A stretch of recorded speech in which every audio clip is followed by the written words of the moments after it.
ভাবি এখনো টাইম হয়নি। টাইম হয়নি তো কি হয়েছে? শরবত হাতে ধরে রাখেন, নয়তো পড়ে যেতে পারে। এই পড়বে না, যা তো।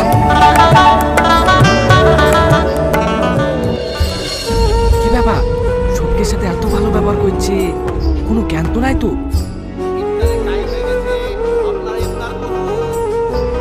বিসমিল্লাহ। এই দাঁড়া, এই শরবতটা তুই খা আর তোর শরবতটা আমাকে দে। কেনে রে? আরে দে তো।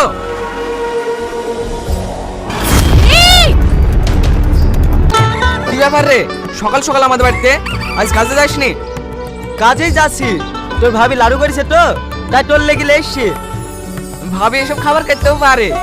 ও গো, এ দেখো শফিক এসছে, কিছু সাইড দিয়ে খেতে দাও। না না, আমি রোজা আছি, তুই জানিস নি? আরে ছিসি, তোদের রোজা শুরু হয়েছে তো আমার মনেই নাই। খাওয়ার কথা বলিস, কিছু মনে করিস নি ভাই? আমি তোর কথা কিছু মনে করতে পারি? ঠিক আছে তুই থাক, আমি কাজে চলে গেলাম।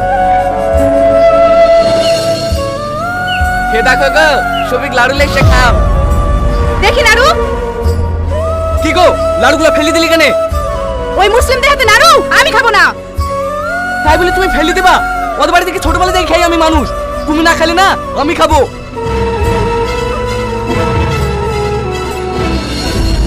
নির্মল, বৌমা ঠিকই কইছে, মুসলমান দেখলে অত মাতামাতি করো না। বন্ধু আছে, রাস্তা আছে, বাড়িতে লেসে সব অসুদ করো না। এখন আমারে সারা বাড়ি গঙ্গা চাল ছেড়ে ধইবো। মা, এইসব আবল তাবল কথা বললো না তো। আমাদের একটাই ধর্ম, আমরা মানুষ, সবাই একসঙ্গে মিলেমিশে চলবো। বাবা, আমার জন্য কইছি না, সমাজের দিকে তাকে দেখ, ওরা কি কইছে। কে কি বললো ও আমি দেখবো না। শফিক আমার বন্ধু, বন্ধুই থাকবে।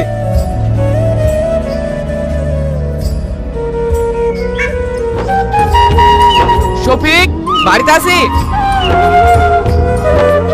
হ্যাঁ আছি। কি ব্যাপার, তুই মাঠ থেকে আসছে নাকি? হ্যাঁ ভাই, তোদের রমজান মাস পড়েছে, তাই গাছ থেকে একটা কাঁঠাল নিয়ে আসলাম। তোর আবার সব কাজে বেশি বেশি, এত ছোট কাটার পরে কি দরকার?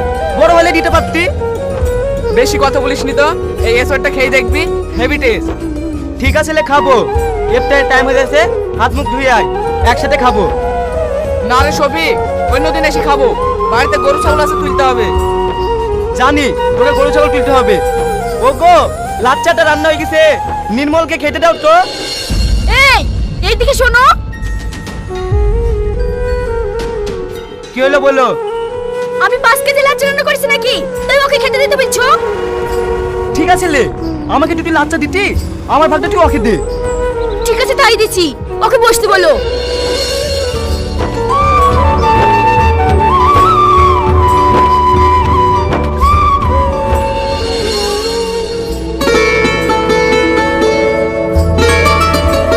এটা খেলে। সত্যি কথা বলতে আমার খুব খারাপ লাগছে। তুই রোজার মানুষ, তোর সামনে খাবো কি করি? আরে আমি অর্ডার দিছি, তুই খাতো।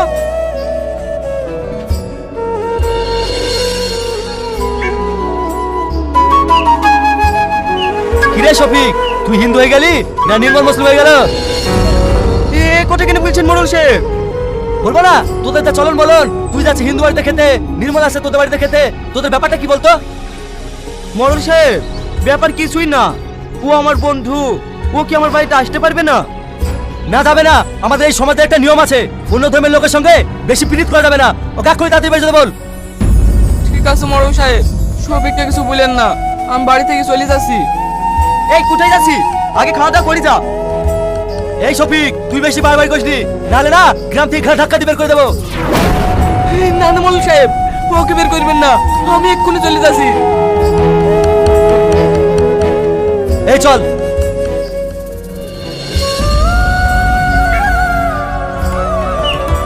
নির্মল বাড়িতে আছে? কি ব্যাপার, আপনি কেন এসেছেন আমাদের বাড়িতে? আমার স্বামীকে অপমান করে আপনার শান্তি হয়নি, এখন আমার বাড়িতে এসেছেন অপমান করতে? ভাবি, আমি কেন অপমান করবো? আমাদের গ্রামে মরল উল্টো পাল্টা কথা বলেছে। আমরা সব বুঝি, আমার ছেলেকে প্ল্যান করে বের করে দিছো। তাড়াতাড়ি বাড়ি থেকে বেরিয়ে যাও, নাহলে ঘাট ধাক্কা দিয়ে বের করে দেবো। মা, তুমি কাকে ঘাট ধাক্কা দিয়ে বের করে দেবো বলছো? ওখানে অপমান করবে, অপমান করেছে ওর গ্রামের লোক। দেখো গো, গ্রামে কান পাতে জো নাই, সবাই তোমার বন্ধুর নামই করছে। কে কি বলছো, ও দেখে আমার লাভ নাই, আমাদের বন্ধুত্ব সারা জীবন থাকবে। এই শফিক, ভেতরে আয়। এই শালা শফিক, বেরাই।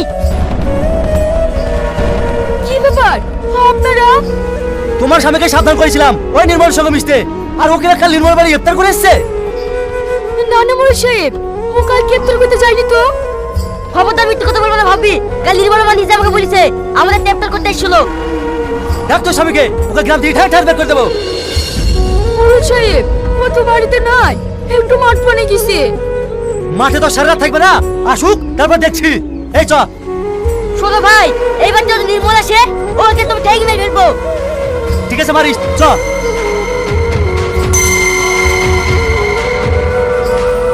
ওগো মোর সাহেব কি বললো? তোমার কি লজ্জা লাগে না? আমি তোমাকে বারবার বারণ করি ওদের বাড়িতে যাইও না যাইও না। আমার কথা তো শুনবে না। দেখুন সব গ্রামের লোক খেপে গেছে। তুমি তাড়াতাড়ি বাড়ি থেকে পালিয়ে যাও, তাহলে তোমার ঠেঙে মেরে ফেলবে। এই বিশু নির্মল করছিল, ও ওর নামে কি বললো? নির্মল যদি আমাদের বাড়িতে আসে ওকেও ঠেঙে মেরে ফেলবে। ও আমি নির্মলে করতে দেবো না।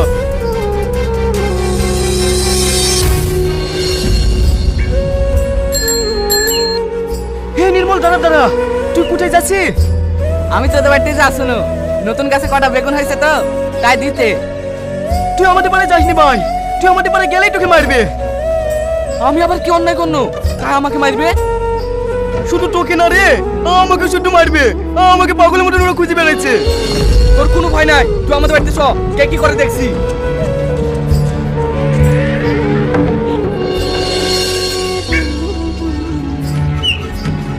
কি ব্যাপার ঠাকুর মশাই, আপনি আমাদের বাড়িতে? তুমি একটা মুসলিম ছেলেকে বাড়িতে সঙ্গে করে নিয়ে আসতেছো, তুমি কি জানো না আমরা কিভাবে চলি? দেখুন ঠাকুর মশাই, এটা আমার ছোটবেলাকার বন্ধু, আমরা একসঙ্গে চলাফেরা করি, এতে আপনাদের আপত্তি কোথায়? আপত্তি আছে, তুমি হিন্দু একজন মুসলিম, তোমাদের এই মেলেমেশে আমরা কোনোদিনই মেনে নিতে পারবো না। আমি এসব কিছু মানিনি। আমি একটা জিনিসই জানি, আমরা সবাই মানুষ।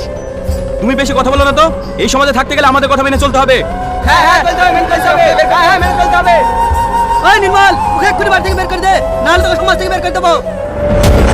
না না, আমার বন্ধুকে আপনারা সমাজ থেকে এক করবেন না, আমি চলে যাচ্ছি। না তোকে যেতে হবে না, দেখি সমাজ আমার কি করতে পারে। ঠিক আছে, আমরাও দেখতাছি তুমি এই পাড়ায় কি করে বাস করো। এই সবাই চলো।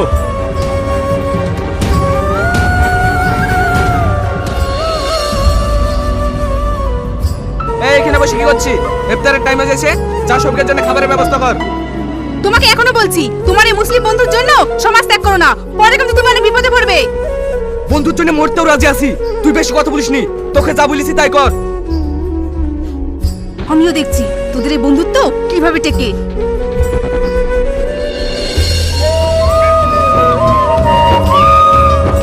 ভাই বসে থাকলেন যে, আপনার জন্য ইফতার রেডি হয়ে গেছে, আসেন। ঠিক আছে আসছি। ইফতারটা না হয় তোদের বাড়ি খুলবো, কিন্তু নামাজটা কোথায় পড়বো? আমি তো মসজিদেও যেতে পারবো না। কেন আমাদের বাড়িতে নামাজ পড়বি? ওয়ালি তোকে টেনশন করতে হবে না, চ ইফতারের টাইম হয়ে গেছে, ইফতারটা করে লেগা।